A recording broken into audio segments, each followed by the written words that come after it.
body another one, panics. buddy? It doesn't know what's happening. And you'll be in the car, and you have this real thick, like, feeling. You have this, you feel really bad really quickly.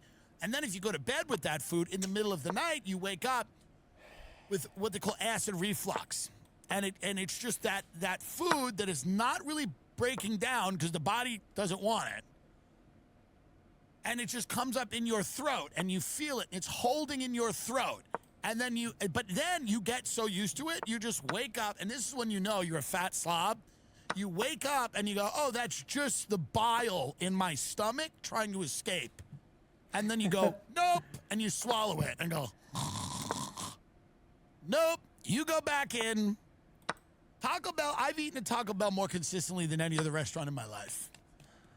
I know Taco Bell I know Taco Bell in the 90s. I know Taco Bell. I know everything about it. And I know this bitch. And I know what she did for Taco Bell. They have resisted every single change that every other fast food restaurant made. Dan Soder, a good friend of mine, is a great joke about this. Dan Soder's joke is because McDonald's, they were trying to be like, no, we're healthy. And then Dan Soder, they're like, Taco Bell? And they're like, nope, we're crunchy. Like they know what they're doing. It's words that drug addicts can understand. That's what Taco Bell does. And the food is so what Cracker Barrel has to do is choose a course. Like Red Lobster chose a course. It was black people who were leaving church. That's who it was. And I love Red Lobster. And I like black people who leave church. And I like a lot of the things they're going to eat. But that was the Red Lobster's choice. They had a demographic choice, okay?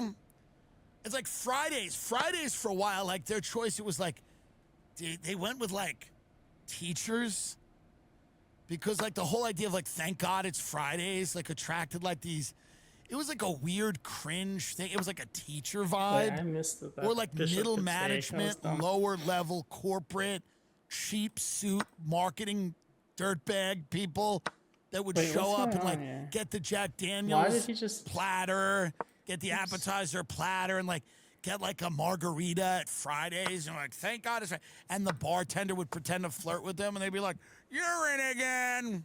Some guy'd walk in, he'd be like, you're in again, huh? And she'd be like, yeah, I didn't see you last week. And he'd be like, well, I was working, or I was saying I was working. Like, it's one of those. And that's who Fridays had, like the weird dad types who would flirt with the bartender. Red Lobster had church people on Sundays.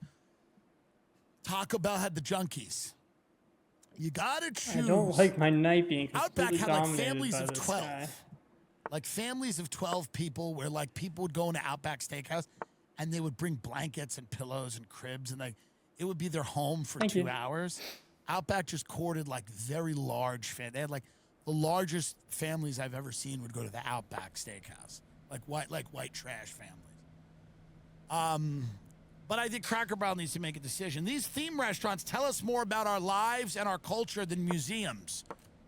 So if you think I spend too much time on them, fuck off. They tell us more about who we are than the Guggenheim for the average person means nothing. It means, people would get on my tour bus and go, what museum should we go to? I said, stop it. It means going to the Met and seeing the Temple of Dundee, it means nothing to you. It means nothing. Go to Charlie O's. It's a nice little cheap steakhouse in Penn Station. And go see a Ranger game. Go to Charlie O's. I kind of did want to chat with him because I don't know why he thinks that. Like, who we are as a people. I don't know what he's doing. Museums don't,